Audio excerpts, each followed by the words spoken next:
Hey, good morning. Frankie and I are here to say hello. I want to just invite you to enjoy this beautiful day. I got on here today to share with you some thoughts about why some people hide in addiction. Not all people, some people. It's a lot of people.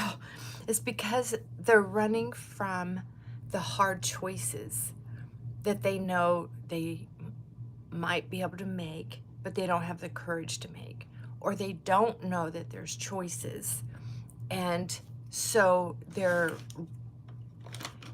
hiding from their pain of feeling trapped. Humans don't do well when they feel trapped, and alcohol is a drug, helps alleviate that trapped feeling, which ironically only makes a person more trapped and gives them less choices.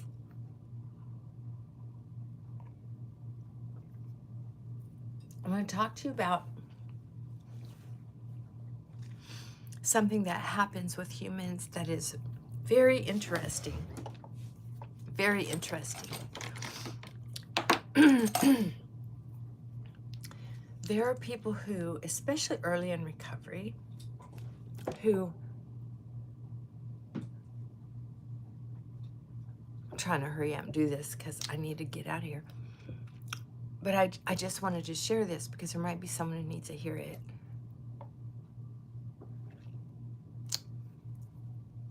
There's a certain stubbornness that people have because they might not have much, but they have their pride, kind of thing, right?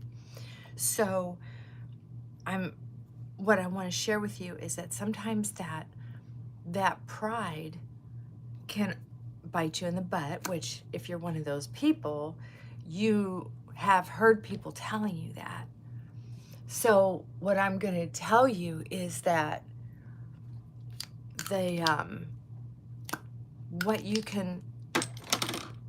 how you can start being able to tell that that's what you're doing, and that you can practice stop doing that with stop thought, change thought, with tapping, with all kinds of stuff. There's lots of good information on the internet about how to change your mind.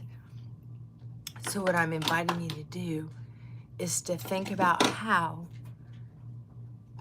you might be able to catch yourself being rebellious. There's something that the human does when they hear the truth about anything, especially things that they've never heard of before. That's true. They nod their head. They nod their head. It's pretty interesting. And we do it subconsciously. So you know that if you're being, we'll say, a jerk, right? There's a giddiness, almost a drunkenness to the intensity that you feel, like ha ha ha, ha, ha, ha. You can feel it in the cells of your body. And when this is true for every human. So if you're a mean person, if you're a bad person, you have to keep being bad to maintain that lift of feeling powerful. It's adrenaline and cortisol and endorphins and serotonins, because the feeling of feeling tall, or like you can win even at the expense of hurting others, it feels powerful, and it helps you forget that you're a human being, right? And even if you're finally sober, you're still drunk with brain chemicals. Yeah. So what I'm going to tell you is one of the things we do when we're trying to grow up, be part of society, to feel like we have a sense of belonging. Because one of the things addicts are, and they won't, a lot of them will not admit it, is the drug is their best friend, because they're so lonely. They feel like no one else would have them. All the shame, all the embarrassment, because they can't have what you have. So especially people are like, oh, people with money, they're this, they're that. It's like only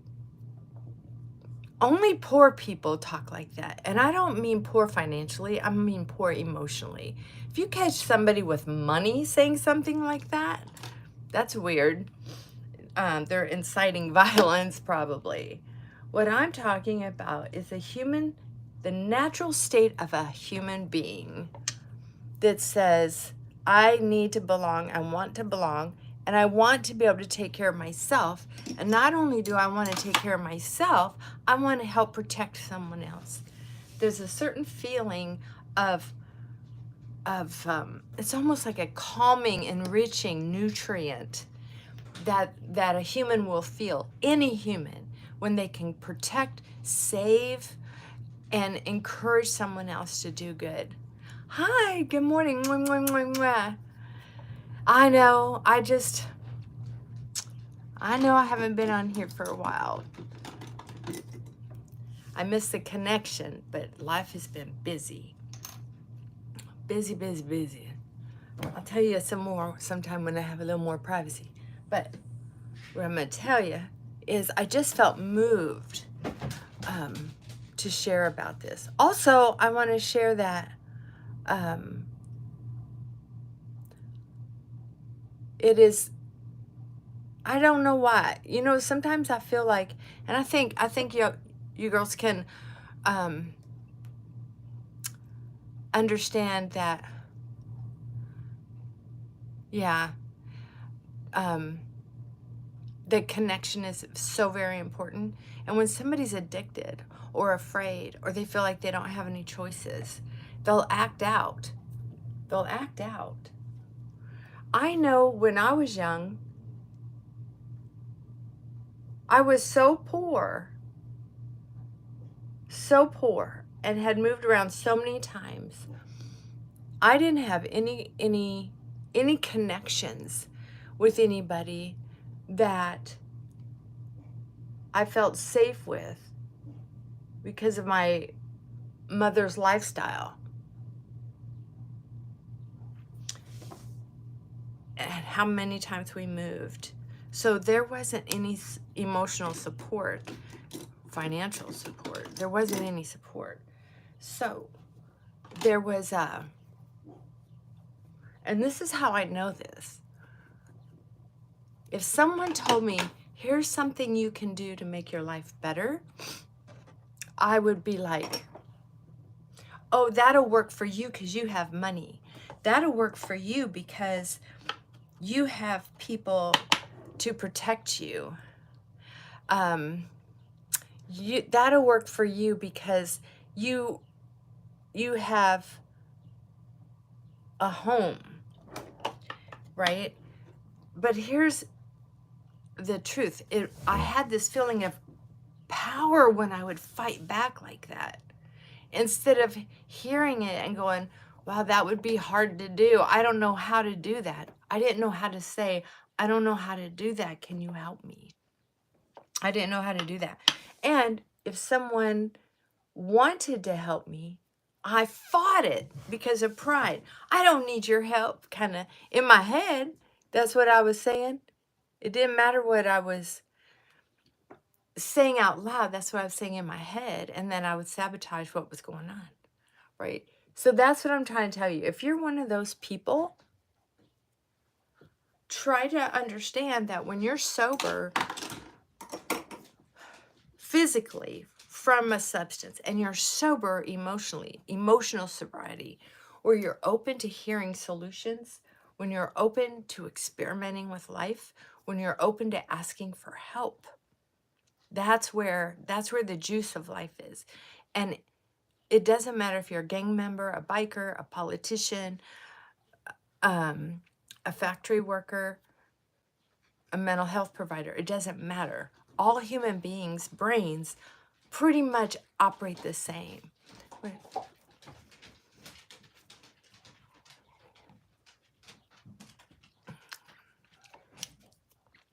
I know. That's a good idea.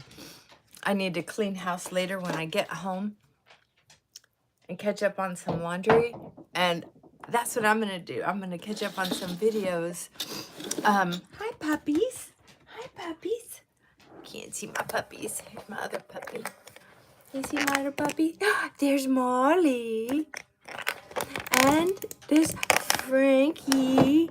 Hi Frankie. There he is. Okay, I'm gonna put on a little mascara. I'm gonna go. So I don't know. I just felt like I had to share that today. I know I haven't been on here because I don't know. I don't really. I left a video or two ago explaining why I'm not on here so much anymore and guilt-free, because life is happening and I got to participate. I know that there's some people out there who really want to grow their channel. Check out Vanessa and Rose, and I'm hoping my sweet friend Plum Rainey will put up a video for me. I want to hear her voice. I love her accent in the messages she sends me. And I want you to say some prayer. Oh, so I want to send out a grateful that Rose is doing so much better. Oh my goodness. Life keeps hitting her and she keeps rallying back and coming out more. How does she get more beautiful? I don't know. Tell me. And Vanessa, life just keeps happening. And I am so behind on your story. I need a video with a synopsis of what's been going on the last few months.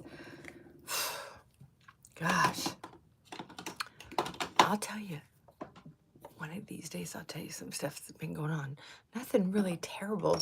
It's just been, oh my God, one thing after another. It's like, are you kidding me?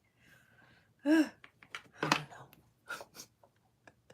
You gotta be kidding me. I don't know. Sometimes you just gotta nod and smile. You know what I mean? Just, who cares? Who cares? Doesn't matter.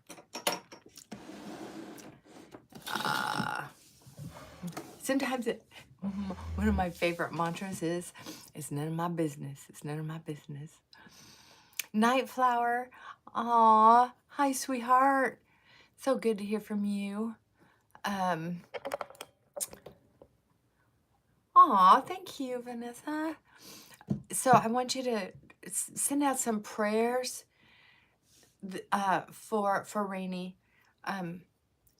that she feels healing vibration, that whatever's going on with her, because she's got some physical stuff going on. Mentally, she's a rock.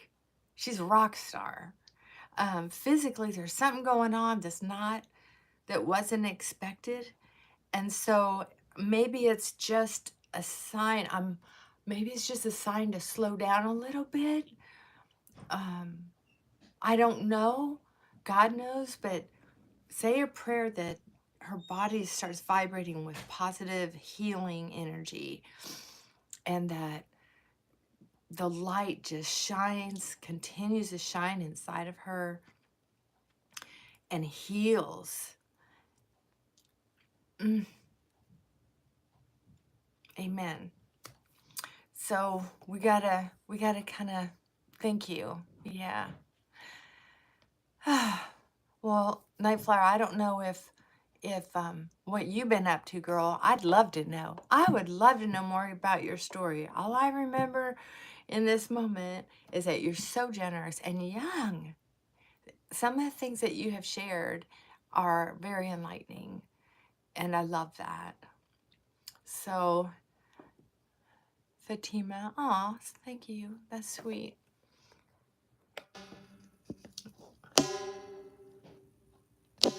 Yeah, make a video. Do that. Hi, Jax. Yeah. Sorry, I didn't have my glasses on. Yeah, there's some interesting comments on here.